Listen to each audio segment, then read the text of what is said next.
बताया कि अल्फ़ा एक न्यूट्रिशियस प्लांट है। सो जनरली वो हमारे फिज़िकल और मेंटल दोनों लेवल को बैलेंस करने के लिए, दोनों की हेल्थ इम्प्रूव करने के लिए भी बहुत ही ज़्यादा फ़ायदेकारक होता है।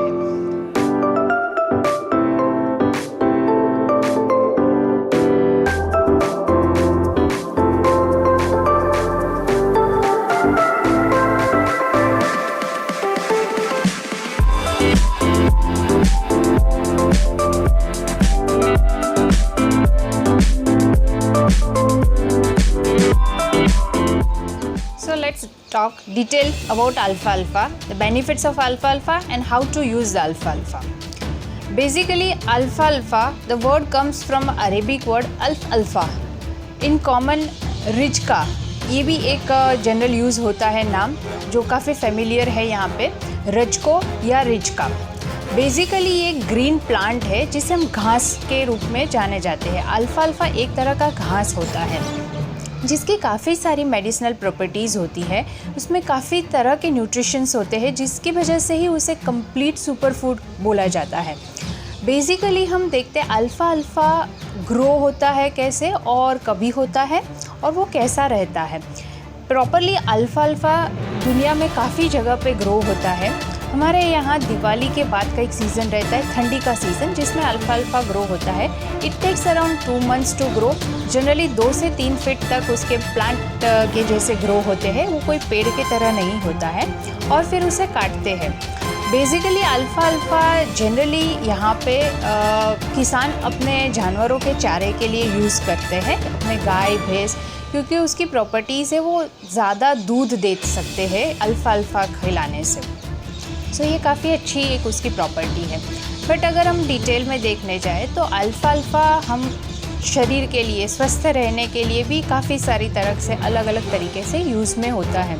उसके अंदर काफ़ी मात्रा में dietary fibres, very rich minerals, proteins, vitamin C, B12, B6 और विटामिन के पाया जाता है। प्लस उसमें कॉपर और मैग्नीशियम भी काफ़ी मात्रा में पाया जाता है। सो काफ़ी सारे न्यूट्रिएंट्स के वजह से ही उसे हम कंप्लीट फूड कहते हैं।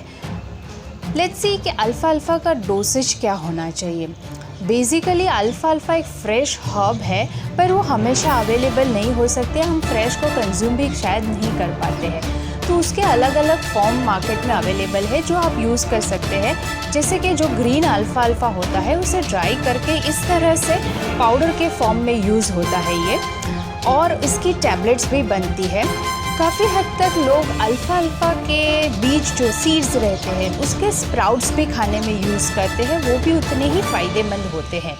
सो अल्फ़ाल्फा पाउडर जनरली 20 ग्राम पर डे का डोज रहता है, यानी 1 tablespoon twice a day with normal water आप उसे कंज्यूम कर सकते हैं। एग्जैक्टली उसकी टैबलेट्स भी आप इस तरह से 2 बार ले सकते हैं। सो ये तो हो गया कि अल्फ़ाल्फा का डोज क्या होना चाहिए, उसके न्यूट्रिएंट्स हमने देख लिए, पर वो हमारी बॉडी में या हमें होने वाले डिजीज़ में कैसे यूज़फुल है। Let's check about that thing. Basically जैसे मैंने बताया कि अल्फ़ाल्फा एक न्यूट्रिशियस प्लांट है। सो जनरली वो हमारे फिज़िकल और मेंटल दोनों लेवल को बैलेंस करने के लिए, दोनों की हेल्थ इम्प्रूव करने के लिए भी बहुत ही ज़्यादा फ़ायदेकारक होता है। जनरली अल्फ़ाल्फा में सबसे अच्छे एंटीऑक्सीडेंट्स रहते हैं। अल्फ़ाल्फा हमारी बॉडी में रहे फ्री रेडिकल्स को एलिमिनेट करके हमारे डीएनए की लाइफ बढ़ाने में हेल्पफुल रहता है, जिसके वजह से हमारे सेल्स की जो डेथ रेशियो है वो इंटरनल बॉडी की वो कम से कम हो सकती है, एंड एज एन रिज़ल्ट हम ज़्यादा हेल्दियर साइड पे रह सकते हैं, हमारा फिज़िक्स ज़्यादा स्ट्रॉन्ग हो सकता है। सो बेसिकली अल्फ़ा का सबसे बेस्ट यूज़ है कि किसी भी कमज़ोर या दुर्बल आदमी को वेट गेन करने के लिए, स्टेमिना बढ़ाने के लिए वो बहुत ही ज़्यादा फ़ायदेमंद होता है। इसके और भी काफ़ी सारे यूजेस हैं, जैसे कि मैंने बताया कि इसमें विटामिन के बहुत ही अच्छी तरह से होता है। विटामिन के हमारे बॉडी के लीवर फंक्शन के लिए बहुत ही ज़रूरी होता है। हमारी बॉडी में लीवर एक कंप्लीट केमिकल फैक्ट्री का काम करता है। सो जिस फैक्ट्री में प्रोडक्शन अच्छा होता है तो उसके मालिक को भी हमेशा फ़ायदा होता है। एग्जैक्टली लाइक दैट, अगर हमारी बॉडी में लिवर फंक्शन बहुत ही अच्छे से चल रहा है तो हमारी फुल बॉडी एक हेल्दियर साइड पे अच्छे से रह सकती है, हमारी बॉडी का मेटाबॉलिज्म एट द टॉप रह सकता है। प्लस एज आई सेड कि इसमें विटामिन सी भी इतनी ही मात्रा में रहता है जिसके हमारी बॉडी की इम्यूनिटी बूस्ट होती है। हमें रोग प्रतिरोधक शक्ति बढ़ाने के लिए भी विटामिन सी की बहुत ज़्यादा ज़रूरत होती है। प्लस हमारे सेल्स को एक्टिव रखने के लिए और हमारी आउटर लेयर स्किन्स को भी इम्प्रूव करने के लिए विटामिन सी की काफ़ी हद तक ज़रूरत होती है, जो हमें अल्फ़ा अल्फ़ा से मिल सकता है। मेंटल स्टेटस की भी अगर हम बात करते हैं तो अल्फ़ा अल्फ़ा हमारी पैरासिम्पैथेटिक नर्वस सिस्टम पे काम करता है। यानी कि अगर आपको मेंटल स्ट्रेस ज़्यादा होता है तो वो एक एंटी स्ट्रेस का काम करती है। एट द सेम टाइम जैसे कि नींद की बीमारियां होती है या तो ड्रीमिंग ज़्यादा होते हैं सोते टाइम, ये सभी चीज़ों में अल्फ़ा अल्फ़ा का सेवन बहुत ही फ़ायदा कारक होता है। जैसे कि नींद की मैं बात करूँ, इंसोम्निक पेशेंट होते हैं जिनको नींद नहीं आती है, वैसे ही एग्जैक्टली द रिवर्स जिनको ज़्यादा नींद आती है, स्लीपर ही पूरे दिन फील करता है, ड्राउजी होता है, जिनको डलनेस ज़्यादा फील होती है, ये सभी चीज़ों में अल्फ़ा अल्फ़ा का सेवन बहुत ही ज़्यादा फ़ायदे कारक होता है और इंस्टेंट रिज़ल्ट देता है। ये कोई भी बीमारी को अगर आप अल्फ़ा अल्फ़ा का सेवन 30 डेज़ तक मिनिमम कंटिन्यूटी में रखते हैं तो आपको फिज़िकली और मेंटली दोनों तरीके से अल्फ़ा अल्फ़ा से बहुत ज़्यादा बेनिफिट मिल सकता है। ये एक एंटी इन्फ्लेमेटरी का भी काम करती है, जिसकी वजह से आपकी बॉडी में डिजेनरेटिव प्रोसेस जो होता है, जैसे कि आपको गठियावा यानी कि आर्थराइटिस होता है, गाउट होता है, एस्थमा होता है, ये सभी बीमारियों में अल्फ़ा अल्फ़ा बहुत ही यूज़फुल है। यूरिक एसिड को ब्लड से कम करने के में भी अल्फ़ा अल्फ़ा एक तरह से बहुत ही ज़्यादा फ़ायदे कारक देखा गया है। हम अपने पेशेंट्स को सजेस्ट करते हैं और उन सब में बहुत ही अच्छा मिरेकलस फ़ायदा देखने को मिलता है, वो भी fast without any side effects. सो अल्फ़ा अल्फ़ा बेसिकली मेंटल और फिज़िकल दोनों स्टेट पे बहुत ही अच्छे से काम करता है। और आज की ये स्ट्रेसफुल लाइफ में तो सबको एटलीस्ट अल्फ़ा अल्फ़ा का सेवन अपने आप को कूल, काम डाउन और एंटी स्ट्रेस के जैसे रखने के लिए भी ज़रूर करना चाहिए। सो ये तो एक बेसिक चीज़ें हो गई। अभी हम एक थोड़ा डिटेल में देखते हैं कि बेसिकली हमारे इंटरनल ऑर्गन्स और सिस्टम पे अल्फ़ा अल्फ़ा कैसे वर्कआउट करता है। So let's start from the head.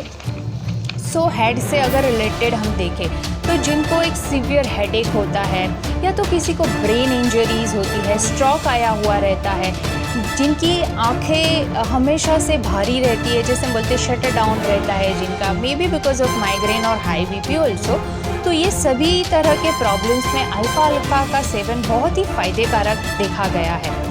Head के बाद हम थोड़ा सा नीचे आते हैं, हमारे हार्ट की तरफ जाते हैं। Alpha alpha best heart tonic माना गया है। आपके हार्ट मसल्स को स्ट्रेंथन करने के लिए, ब्लड सर्कुलेटरी सिस्टम को इम्प्रूव करने के लिए, कोलेस्ट्रॉल लेवल को कम करने के लिए, यानी कि आपके LDL लो डेंसिटी लिपोप्रोटीन जिसे हम बैड कोलेस्ट्रॉल बोलते हैं, उससे भी कम करने में आपको अल्फ़ा अल्फ़ा बहुत ही फ़ायदे कारक होता है। ट्राइग्लिसराइड लेवल को बैलेंस करने में भी अल्फ़ा अल्फ़ा बहुत ही बेनिफिशियल है। आगे देखते हैं जिसे हमारे हाथ और पैर के मसल्स, अल्फ़ा अल्फ़ा एक बेस्ट टॉनिक माना जाता है। प्लस उसमें प्रोटीन और विटामिन्स, मिनरल्स भी काफ़ी मात्रा में है।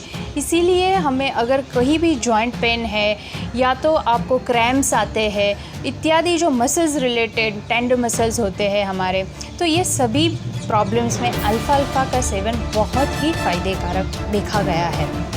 उससे आगे चलते हैं हमारे स्टमक और एब्डोमिनल एरिया की तरफ। So basically because of rich dietary fibre, ये हमें डाइजेशन को इम्प्रूव करने में बहुत ज़्यादा हेल्प करता है। इंडाइजेशन, ब्लोटेडनेस, गैस्ट्रिक प्रॉब्लम्स इत्यादि, खाना ना पचना, प्लस इससे ही रिलेटेड ज़्यादा जिनको भूख लगती है, ज़्यादा प्यास लगती है, खाने के बाद भी थोड़े टाइम में वापस भूख लगती है, यानी कि उनको सेंसेशन नहीं होता है, सेटिस्फेक्शन नहीं होता है एपेटाइजिंग का, उन सभी के लिए अल्फ़ा अल्फ़ा बहुत ही ज़्यादा फ़ायदे कारक देखी गई है।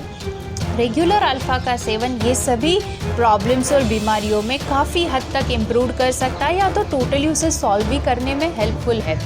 इसके अलावा स्टमक रिलेटेड प्रॉब्लम्स में देखते हैं, जैसे कि एसिडिटी होती है, अल्सर्स होते हैं, आपका इंडाइजेशन है, डायरिया है, इत्यादि रोगों में अल्फ़ाल्फ़ा का सेवन बहुत ही बेनिफिटेड देखा गया है। उससे और आगे जाते हैं, हमारे यूरिनरी ट्रैक को देखते हैं।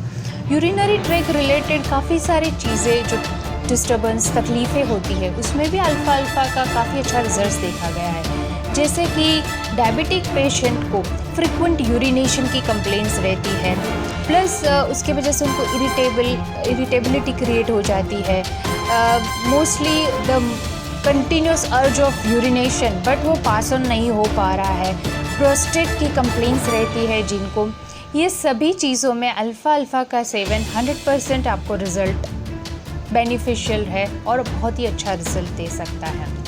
इसी तरह से अगर हम आगे देखने जाए तो अल्फ़ाल्फ़ा हमारे पूरे शरीर के पूरे सिस्टम में बहुत ही अच्छी तरह से काम करता है। इसका एक और अच्छा सा है, जो फीडिंग मदर्स है उनको अल्फ़ाल्फ़ा देने से उनके जो ब्रेस्ट मिल्क होती है उसकी क्वालिटी इम्प्रूव हो जाती है और क्वांटिटी भी इम्प्रूव हो जाती है, जिसके वजह से उसके बच्चे को बहुत ही हेल्दी फूड, हेल्दी मिल्क मिल सकता है। सो ये सभी अल्फ़ाल्फ़ा के बहुत ही ज़्यादा अच्छे बेनिफिट है। उसके रेगुलर कंजम्पशन से आपको डेफिनेटली ये सारे फ़ायदे खुद ही पता चलते हैं। देखिए, अल्फ़ाल्फ़ा भी एक हर्ब है, हर एक हर्ब की कहीं ना कहीं कुछ लिमिटेशंस भी होती है, जैसे उसके मल्टीपर्पज़ यूसेज होते हैं। जैसे इसे in short there are some dos and don'ts for everything, वैसे ही अल्फ़ाल्फ़ा के लिए भी है। जो हमने डूज थे वो काफ़ी हद तक डिस्कस कर लिए हैं। देयर आर सर्टेन डोंट्स, या तो कुछ ऐसे प्रिकॉशंस है अल्फ़ाल्फ़ा लेते टाइम जो आपको ध्यान रखने चाहिए।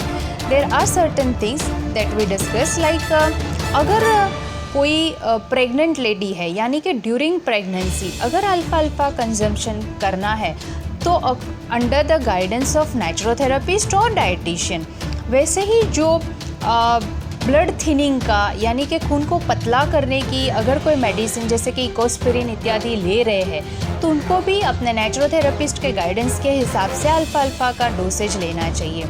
वैसे ही अगर कोई स्पेसिफ़िकली लेडीज़ जो हार्मोनल इम्बैलेंस की कंप्लेंट्स में सफ़र हो रही है, या तो जिनको ओवरियन कैंसर है, या जिनको फाइब्रॉइड्स है, एंडोमेट्रोसिस की कंप्लेंट्स है, ब्रेस्ट कैंसर है, जो ये बीमारियों से ऑलरेडी गुज़र रहे हैं, तो उन सभी लोगों को अल्फ़ाल्फ़ा के डोसेज अपने नेचुरोथेरेपिस्ट या तो डाइटिशियन के गाइडेंस के अंडर लेना ज़्यादा एडवाइजेबल रहता है। बाकी कोई भी हेल्दी आदमी या जो कंप्लेंट वाइज हमने डिस्कशन किया वो अपना डोज इस हिसाब से ले सकता है। That's why alfalfa is completely a super green food. You can have that thing very regularly and see the changes. It is 100% beneficial thing. Thank you.